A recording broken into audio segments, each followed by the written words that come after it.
রাজধানী ঢাকা অনেকের কাছেই স্বপ্নের কারখানা। দিন দিন বৃদ্ধি পাচ্ছে এই বিশাল মহানগরের কলেবর, স্থাপনা ও যানবাহনের সংখ্যা। তবে ঢাকা নামটি শুনলেই চোখের সামনে ভেসে ওঠে এমন এক নগরের ছবি, যেটি ঘিঞ্জি দালান কোঠায় ঠাসা, মানুষের ভারে নুজো। পাশাপাশি যানজট, পরিবেশ দূষণ, অতিরিক্ত কার্বন নিঃসরণ সহ নানাবিধ সমস্যায় জর্জরিত। ঢাকা এখন বায়ু দূষণের শীর্ষে, আর বসবাসের অযোগ্য নগর হিসেবে বৈশ্বিক সূচকে প্রথম সারিতে।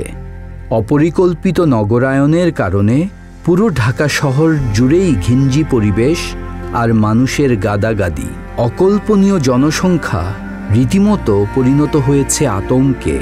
অথচ উন্নত বিশ্বে এখন জনঘনত্বকে বাসযোগ্য নগর গড়ার শক্তি হিসেবে দেখা হচ্ছে।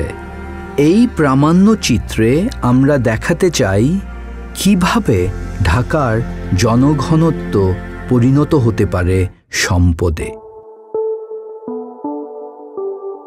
ঢাকা কেমন করে দানবীয় নগরে পরিণত হলো? এই শহরের জনবিস্ফোরণের পেছনের কারণগুলোই বা কি?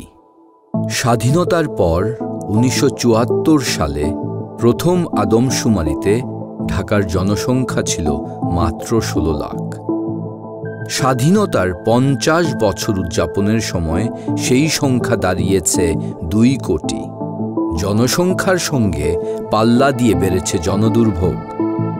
অত্যধিক হারে জনসংখ্যা বৃদ্ধির পেছনে কিছু কারণ রয়েছে।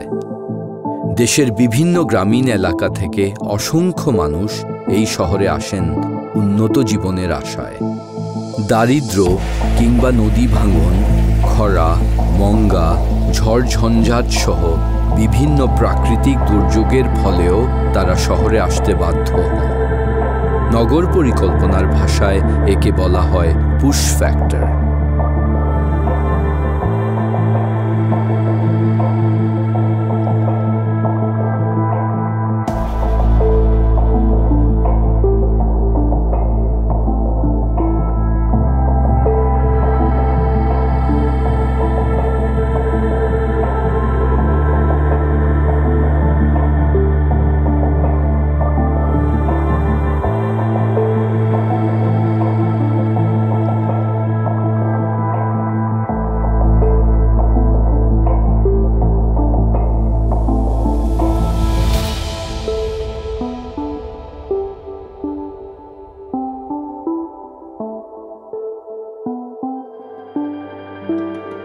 ব্যবসা বাণিজ্য, শিক্ষা, স্বাস্থ্যসেবা, প্রাতিষ্ঠানিক ও অপ্রাতিষ্ঠানিক কর্মকাণ্ডের প্রসার, কাজের সুযোগ সহ বিভিন্ন কারণেই দ্রুত বেড়েছে ঢাকার জনসংখ্যা।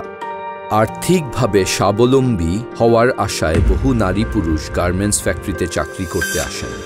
এগুলো ঢাকা নগরীর পুল ফ্যাক্টর।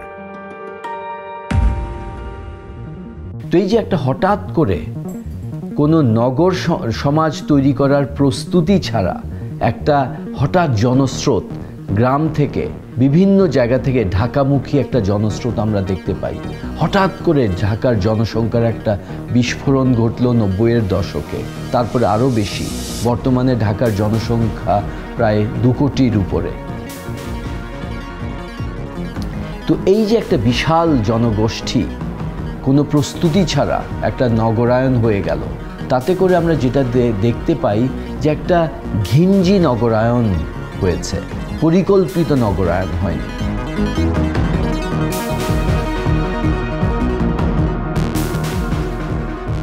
ঢাকায় বর্তমানে যা ঘটছে, পশ্চিমা বিশ্বে তা ঘটে গেছে অন্তত 150 বছর আগে। শিল্প বিপ্লবের পরে 19বিংশ শতাব্দীর London, new York, Paris, Berlin এবং অন্যান্য পশ্চিমা নগরে গ্রাম ছেড়ে আসা ছিন্নমূল মানুষেরা জীবিকার সন্ধানে পাড়ি জমিয়েছিল। এতে সেসব নগরে জনবিস্ফোরণ ঘটে। 19 শতকের শেষ দিকে ব্রিটেনের জনসংখ্যার প্রায় 40% শহরে বাস করত, যেখানে রাশিয়ার ছিল মাত্র 4% ও চীনে 7%। যুক্তরাষ্ট্রের নগর জনসংখ্যা 1820 সালে ছিল 7%। 100 বছর পরে 1920 সালে তা বেড়ে দাঁড়ায় 50%। একই সময়ে ঘিঞ্জি ও গাদাগাদি করে তৈরি হওয়া বস্তি, কলেরা, মহামারী, নিদারুণ দারিদ্র্য ও নানা ধরনের অপরাধমূলক কর্মকাণ্ডের ফলে ভিক্টোরিয়ান লন্ডন এক ধরনের নরকে পরিণত হয়। নিউ ইয়র্ক আর প্যারিসও ব্যতিক্রম ছিল না। এই পরিস্থিতিতে নগর এলাকার জনঘনত্ব নিয়ে নেতিবাচক মনোভাব তৈরি হতে থাকে।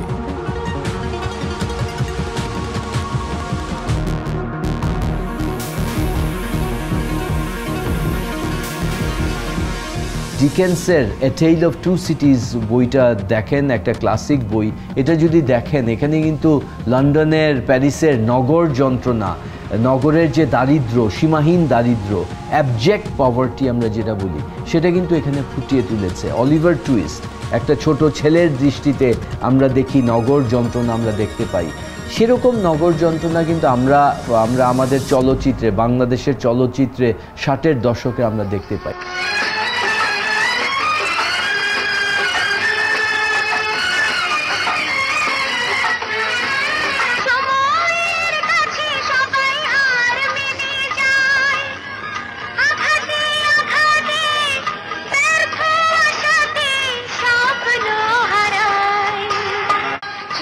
মানে যন্ত্রণা নয় ফুলের বিছানা, সে কথা সহজে কেউ মানতে চায় না। 19 শতকের শিল্পায়িত নগরীর জনস্বাস্থ্যকর্মী, সমাজ সংস্কারক এবং স্থপতি ও পরিকল্পনাবিদরা জনসংখ্যার অস্বাভাবিক বৃদ্ধির আতঙ্ক নিয়েই নগরের বৃহত্তর পরিকল্পনার কথা ভেবেছেন। ফলে জনসংখ্যার উচ্চ ঘনত্ব মানেই যেন দারিদ্র্য, রোগ এবং সম্পদের অপচয়। উচ্চ জনঘনত্বকে জনস্বাস্থ্য, প্রকৃতি এবং মানবতার জন্য হুমকি হিসেবে দেখা হতো। জনসংখ্যা নিয়ে উদ্বেগ 20 শতাব্দী জুড়ে নগর পরিকল্পনার দর্শনকে প্রভাবিত করেছে। জনসংখ্যার ঘনত্ব নিয়ে আতঙ্ক ও মহামারীর আশঙ্কায় 19 শতকে পশ্চিমা নগরে ব্যাপক পরিবর্তন আসতে শুরু করে।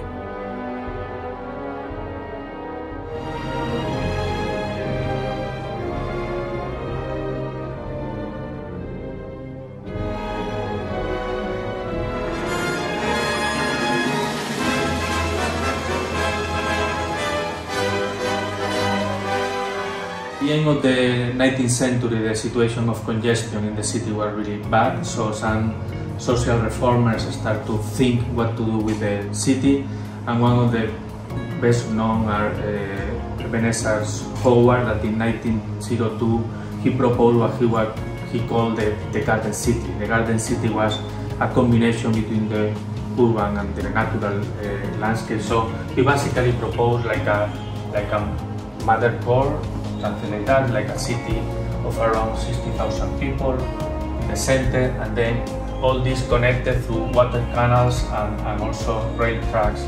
So created like a set of satellites, like six other cities around 10,000 people each of them.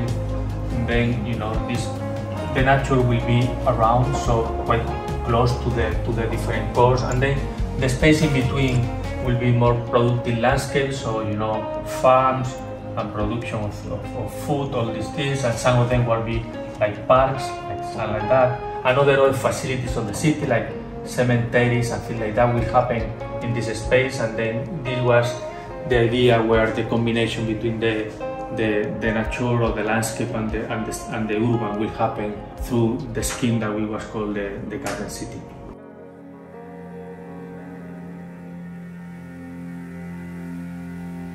উন্নত পয়ঃনিষ্কাশন ব্যবস্থা, গণপরিসর এবং পরিকল্পিত আবাসন গড়ে তোলার পাশাপাশি পরিকল্পনা পেশাজীবীরা জনঘনত্ব নিয়ন্ত্রণের বিভিন্ন পদ্ধতি তৈরি করেন। ভবন বা দালানের মধ্যবর্তী স্থানে আলো বাতাস প্রবেশের জন্য সেটব্যাক বা ভবনের চারপাশে জায়গা ছাড়ার নিয়ম করা হয়। এছাড়া ফ্লোর এরিয়া রেশিওর মাধ্যমে একটি জমিতে ভবনের আয়তন এবং এতে মোট বসবাসকারীর সংখ্যা নিয়ন্ত্রণের প্রক্রিয়া শুরু হয়। পশ্চিমা নগর পরিকল্পনার ধারায় জনসংখ্যার ভীতি ও আতঙ্কের বিষয়টি আমাদের মাঝেও প্রভাব ফেলেছে। ৮০-র দশকে বাংলাদেশে নগরায়নের প্রারম্ভিক পর্যায় থেকেই পশ্চিমা দেশগুলোকে অন্ধ অনুকরণ করা হয়। ফলে আমাদের নগর পরিকল্পনায় উচ্চ জনঘনত্বকে আমরা দেখি বোঝা হিসেবে। দক্ষিণ এশিয়ার নগর বাস্তবতাকে এক্ষেত্রে বিবেচনায় নেওয়া হয়নি। আমরা দুটি স্তরে ব্যর্থ হয়েছি: অতিরিক্ত জনসমাগম এবং জনঘনত্বের মধ্যে পার্থক্য করতে পারিনি।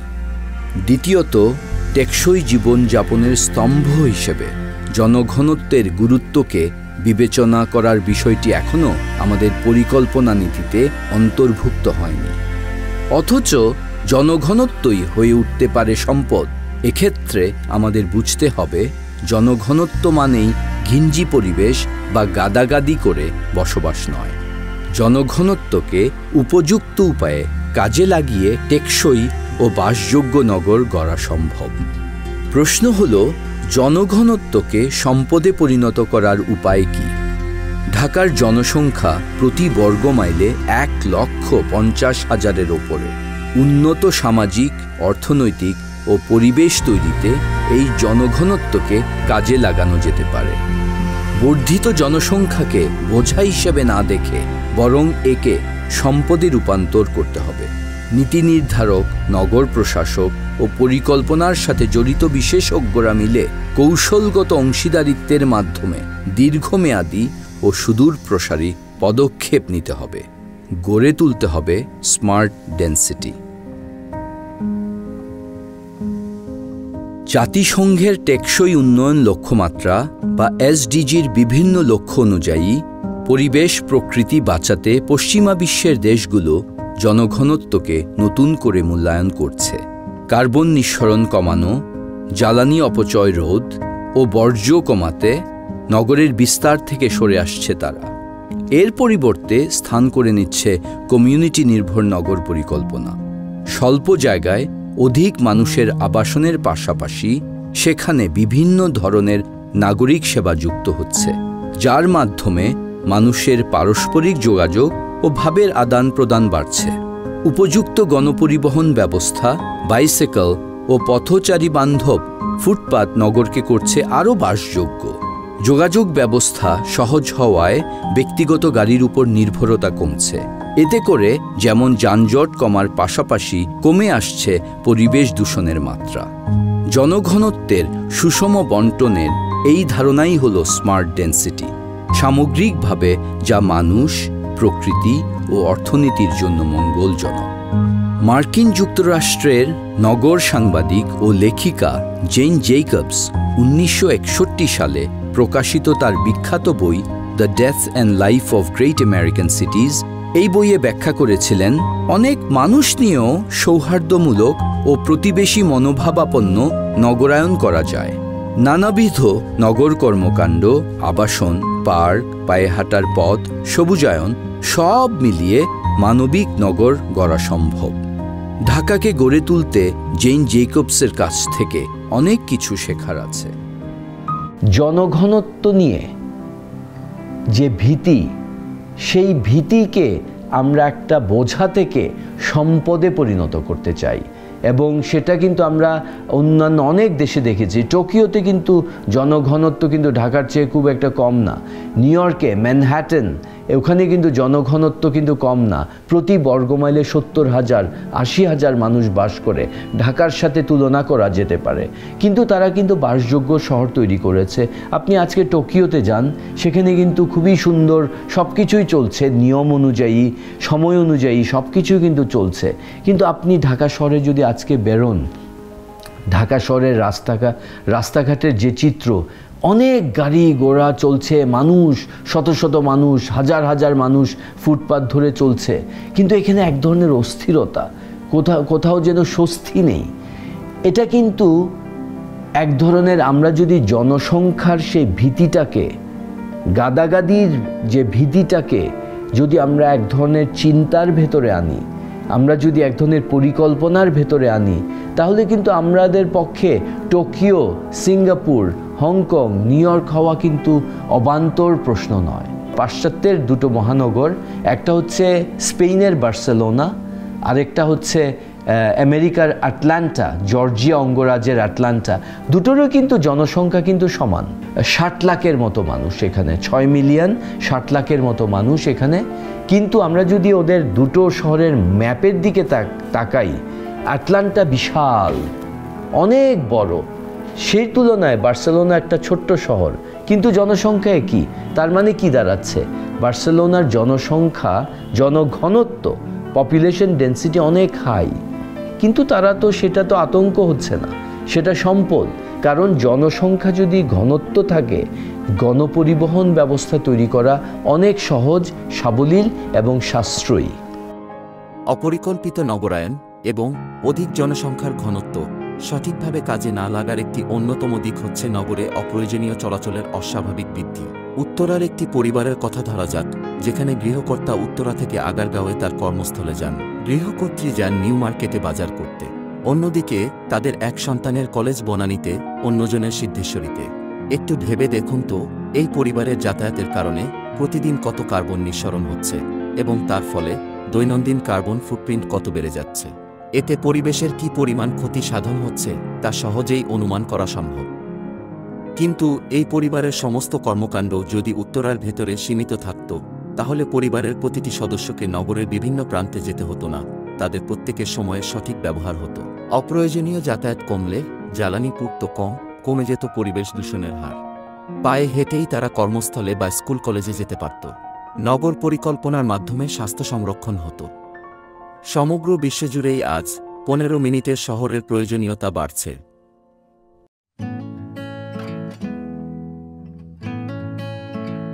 বাংলাদেশের প্রেক্ষাপটে এ ধরনের জীবনধারা গড়ে তোলার জন্য প্রচলিত ধ্যানধারণা থেকে বের হয়ে আসতে হবে। এজন্য প্রয়োজন নতুন প্রজন্মের সাহসী উদ্যোগ ও নতুন নগর নীতি।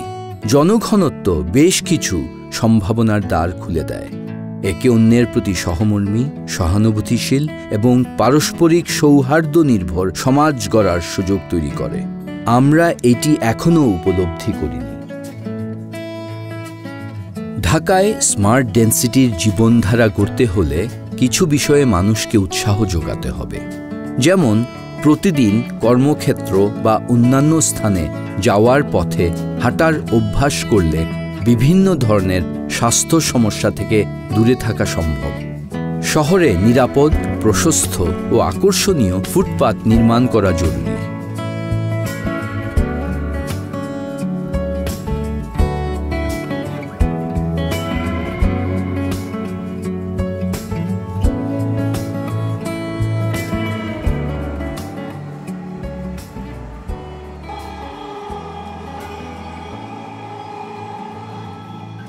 ঢাকা মেট্রোর সঙ্গে ভ্রমণ করার জন্য আপনাকে ধন্যবাদ। দয়া করে আপনার জিনিসপত্র আপনার সাথে রাখবেন। মানুষ আরামদায়ক ও নিরাপদ গণপরিবহন ব্যবহারের সুযোগ পেলে ব্যক্তিগত গাড়ির ব্যবহার কমবে।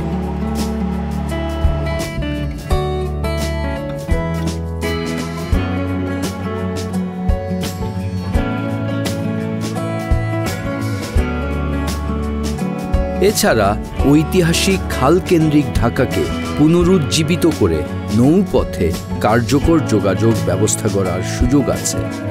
বহুমুখী যোগাযোগ ব্যবস্থা গড়ে তুলতে পারলে যানজট কমে আসবে। অন্যদিকে প্লট ভিত্তিক স্থাপনার ধারণা থেকে বেরিয়ে এসে কমিউনিটি পর্যায়ে ব্লক ভিত্তিক আবাসন গড়ে তুলতে হবে। এভাবে সুষ্ঠু এবং সংবেদনশীল পরিকল্পনার মাধ্যমে এই শহরের জনঘনত্বকে সম্পদে পরিণত করা সম্ভব। দুই ভাই বোন একসঙ্গে পায়ে হেঁটে নিকটবর্তী স্কুলে যাচ্ছে। বাবা মা নির্বিঘ্নে অফিসে যাচ্ছেন মেট্রো রেলে চড়ে।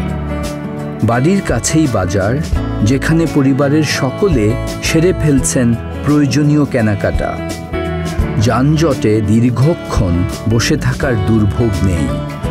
এমন চিত্র যেদিন তৈরি হবে সেদিনই স্মার্ট ডেনসিটিতে রূপ নেবে আমাদের জনঘনত্ব। কেবল ঢাকা নয়, এমন করে দেশের প্রতিটি নগরের উন্নয়ন ও রূপান্তরের যাত্রায় জনঘনত্বই হয়ে উঠবে মূল চালিকা শক্তি।